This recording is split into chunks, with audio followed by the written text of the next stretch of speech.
अस्सलामुअलैकुम। मोहम्मद अज़हर सिद्दीक अपने programme maths views के साथ हाजिर खिदमत है। ये देखिए, दुख और परेशानी नहीं रखा करें, याद रखिएगा हमें इसी निज़ाम में रहना है, इसी निज़ाम में चलना है। मरियम सफदर या सफदर अवान की अपीलें मंजूर होने से दरवाजे तो नहीं सारे बंद हुए।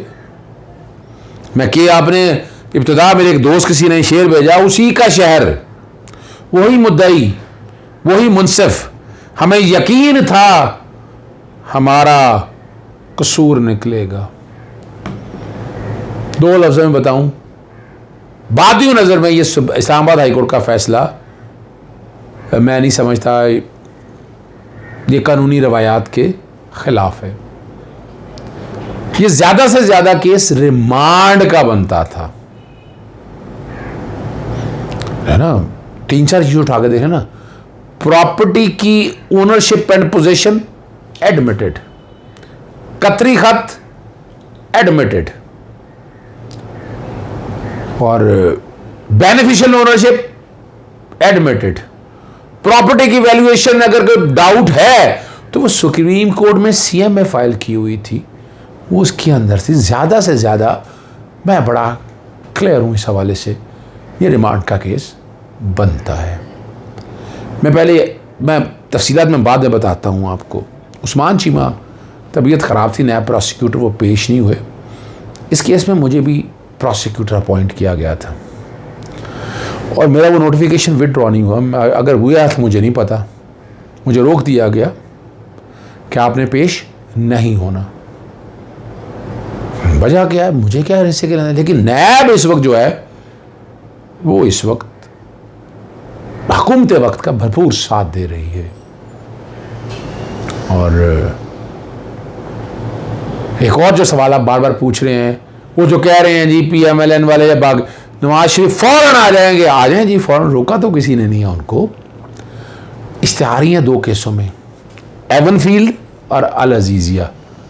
अगर फैसले पड़े हुए तो दोनों बैकग्राउंड पर दोबारा मैं चला दूंगा, शॉर्ट से सफ़े निकाले हुए हैं। एवनफील्ड में 10 साल की सज़ा और अल अजीजिया में उनकी 7 साल की सज़ा है।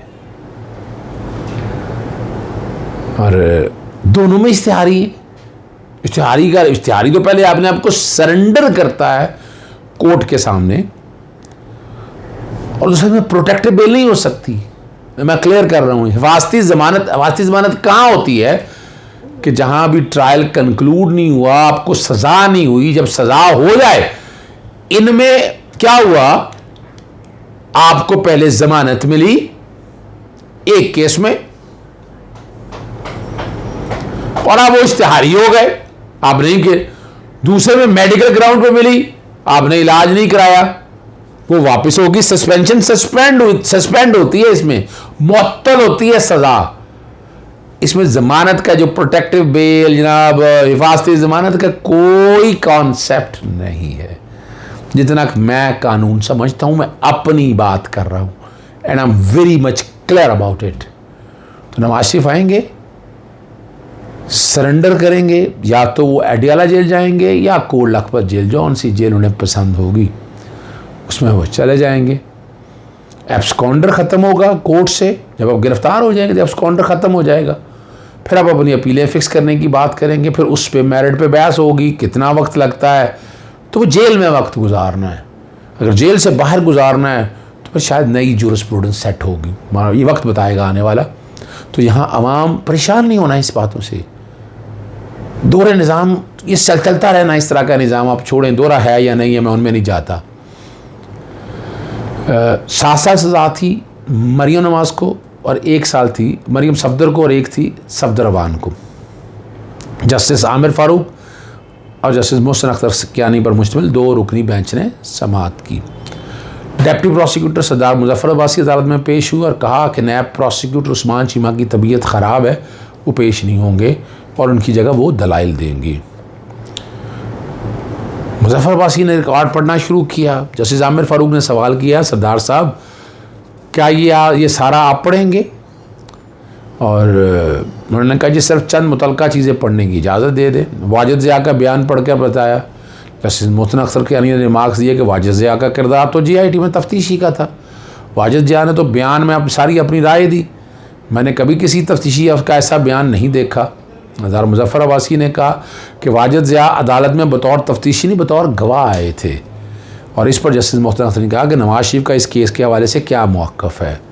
डिप्टी प्रोसिक्यूटर नवाज शरीफ का मौक़िफ़ था कि उनका प्रॉपर्टी से ताल्लुक़ नहीं। जैसे आमिर फारूक ने रिमार्क दिए कि सुप्रीम कोर्ट में एडवोकेट ऑन रिकॉर्ड दरख्वास्त दायर करता है, क्या AR को बतौर गवाह अदालत में बुलाया गया। सरदार मुजफ्फर ने कहा कि मुतफरक दरख्वास्त हसन नवाज़ और हसन हुसैन नवाज़ ने दायर की थी। जस्टिस आमिर फारूक ने कि उस्मान चीमा ने मौक़िफ़ लिया था कि मरियम नवाज़ का 1996 से किरदार शुरू नहीं होता। नया प्रोसिक्यूटर ने कहा था मरियम नवाज़ का किरदार 2006 से शुरू होता है। अब ये एक प्रोसिक्यूटर के खिलाफ अल्फाज गलत भी कह दिए, इट मेक नो डिफरेंस। आप पहले अपना मौक़िफ़ वाज़े करें कि आपका केस क्या है। प्रोसिक्यूटर ने कहा हमने प्रॉपर्टी की मलकियत साबित कर दी है, मालियत गैर है हमें। जस्टिस आमिर फारूक ने कहा आप गलत बात कर रहे हैं, आमदन से ज़ाहिर असासों के रेफरेंस में कीमत का तयन ज़रूरी है। अच्छा, यानी इस बुनियाद में क्या बरी कर दिया जाए। चले बहरहाल सरदार मुजफ्फर ने अदालत में दलाल देते हुए कहा कि हमारा मौक़िफ़ है नवाज शरीफ ने जद्दातें मरियम के ज़रिए छुपाई। आमिर फारूक ने रिमार्क्स दिए कि आप जो कह रहे हैं उसे शवाहिद से साबित करें, आप इधर उधर ना जाएं, जो कहा उसे साबित करें। अगर मुलज़िम सुप्रीम कोर्ट में मुतफरक दरख्वास्त दायर ना देते तो आपके पास कुछ नहीं था। सरदार मुजफ्फर अब्बासी ने कहा यह बैरून मुल्क बनाई गई जायदाद का केस का, जिसकी दस्तावेज़ भी वहीं बनी जो रिकॉर्ड रसाई में था, वो दस्तावेज़ लाए और क्या करते। मतलब वहाँ हर चीज़ डॉक्यूमेंटेड होती है, रिकॉर्ड लाना मुश्किल नहीं। आप इसको ज़्यादा बेहतर तरीके से बना सकते थे, लेकिन मैं नहीं इत्तफाक करता। बाहर से आपको पता है इसके लिए म्यूचुअल लीगल असिस्टेंस के लिए MLS का लाने पड़ते हैं और कई डॉक्यूमेंट नहीं देते और वो सारी कॉन्फिडेंशियल डॉक्यूमेंट होते हैं। कानून आपने बनने नहीं दिया इसीलिए। और वाजिद ज़िया को पता चला कि अगर 500 मिलियन माली तो दस्तावेज लाई जा सकती थी। जैसे उन्होंने कहा कि अगर वो गवाह और मुलज़िम बयानात रिकॉर्ड करवाते हैं तो उसने शवाहिद इकट्ठे करने थे। आमिर फारूक ने रिमार्क्स दिए कि दादा अगर पोते के लिए कोई सेटलमेंट कर रहा है तो इसमें नवाज शरीफ तो कहीं नहीं आया। दादा पोते से मलकियत तो बड़ी वाज़ेह तौर पर है जनाब। जस्टिस मोहसिन ने कहा अगर ये केस अब मुकम्मल हो चुका, आपने सिर्फ टाइटल डॉक्यूमेंट दिखाना है, वो टाइटल डॉक्यूमेंट कहीं छुपा हुआ है। नया प्रोसिक्यूटर ने नीलसन और नेस्कोल कंपनी की रजिस्ट्रेशन की दस्तावेज़ दिखाई कि ये तस्दीक शुदा है। वकील जो मरियम ने कहा जी ये तस्दीक शुदा सर्टिफिकेट की कॉपी है। ये तो तस्लीम शुदा हकीकत है कि प्रॉपर्टीज़ नेल्सन और नेस्कोल कंपनीज़ की मलकियत है। चारों अपार्टमेंट की लैंड रजिस्ट्री ऐसी ही होंगी कि इस कंपनी को लिंक करें कि इसका नवाज से क्या ताल्लुक है। अदालत ने कहा कई दस्तावेज़ और मुलजमान के वकला ने ट्रायल में एतराज़ात उठाए। देखना है कि ट्रायल कोर्ट ने फैसले में उन एतराज़ात को वजूहात से मुस्तर। अब ये सारे आर्गूमेंट आप सुन लें, ये रिमांड का केस बनता है, ज़्यादा से ज़्यादा रिमांड का केस बनता है। हमजा परवेज़ ने बताया कि जो दस्तावेज़ दिखा रहे हैं उन पर लिखा है कि किसी के केयर ऑफ से आई। अदालत फर्क है कि क्या क्या जिन जरिए ये दस्तावेज़ आई उनका बयान लिया। जस्टिस मोहसिन ने कहा कि आप कहते हैं 4 अपार्टमेंट 2 कंपनियों को मलकियत और मरिए नवाज बेनिफिशियल ओनर थी। मार्क्स ये क्या आप ये समझें कि नवाज शरीफ का ऐसे कोई ताल्लुक नहीं। जैसे उन्होंने कहा नवाज शरीफ का नाम तो कहीं भी नहीं आ रहा, समझ नहीं आती नवाज शरीफ को आप लिंक कैसे कर रहे हैं। आप शवाहिद की रोशनी में इसको लिंक कर दें। आपकी दस्तावेज़ आप कहती हैं कि मालिक मरियम नवाज़ थी। मरियम नवाज़ तो पब्लिक ऑफिस होल्डर नहीं थी, उन पर सासों का केस नहीं बनता। ये जब अबैट करते हैं, जब आप एड करते हैं तो इसीलिए 9A, 11 और 12 जो है वो इसी बात के लिए बने थे। सेक्शन 9 बैकग्राउंड पे चल रहा है वो सारा।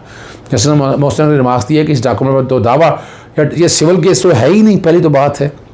क्रिमिनल केस में कैसे सजा हो सकती है। जैसे उन्होंने रिमार्क्स दिया कि इस वक्त भी नवाज शरीफ का लिंक कैसे साबित होगा। शरीफ खानदान इस प्रॉपर्टी से ताल्लुक 2006 से शुरू होता है, जिसमें जिस दरख्वास्त का आप हवाला देने वो कतरी फैमिली ने ख़रीदी थी।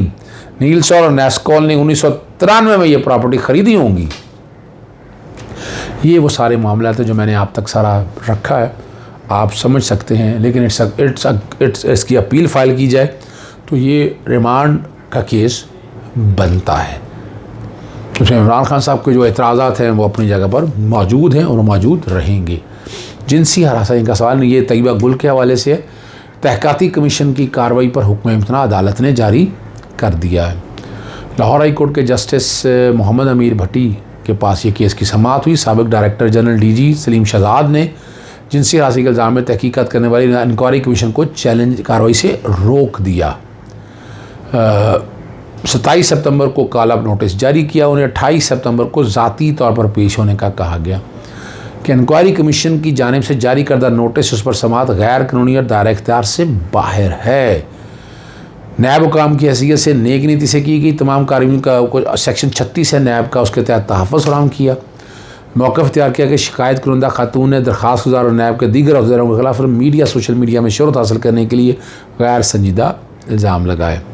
Pakistan commission of inquiry definite information में करना है, यहाँ तो ऐसी चीज़ है ही कोई नहीं, और अवामी अहमियत का मामला हो। और ये कई जगह जो है ना तैयबा गुलिया अपने मामला को ले जा चुकी हैं, पब्लिक अकाउंट में ले गई हैं, इधर ले आई हैं, कुछ इस्तगासों की तरफ भी बात जा चुकी है।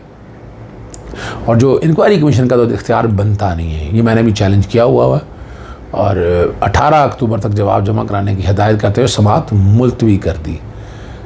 और बात सिर्फ इतनी है, इससे कबल जो है ना जबरी इक़दाम को असर मैयर से रोका था कि आप ज़बरदस्ती नहीं बुलाएंगे। इसमें नैब के साबिक चेयरमैन जावेद इकबाल, लाहौर के डायरेक्टर जनरल चीफ शहजाद और दीगर के ख़िलाफ़ नैब की तरफ लगाए गए तैयबा गुल की तरफ से लगाए गए इल्ज़ामात थी। और साबिक चेयरमैन ने भी इसके हवाले से दरख्वास्त जो है वो यहाँ कही थी और 24 जुलाई को 3 रुकनी कमेटी तश्कील दी। और ये कमेटी जो है ये पाकिस्तान मुस्लिम लीग उनके बहुत करीबी चहेता लोगों की तरफ से बनाई गई है। इजाज़त चाहता हूँ। अस्सलाम वालेकुम, अल्लाह हाफ़िज़। पाकिस्तान जिंदाबाद।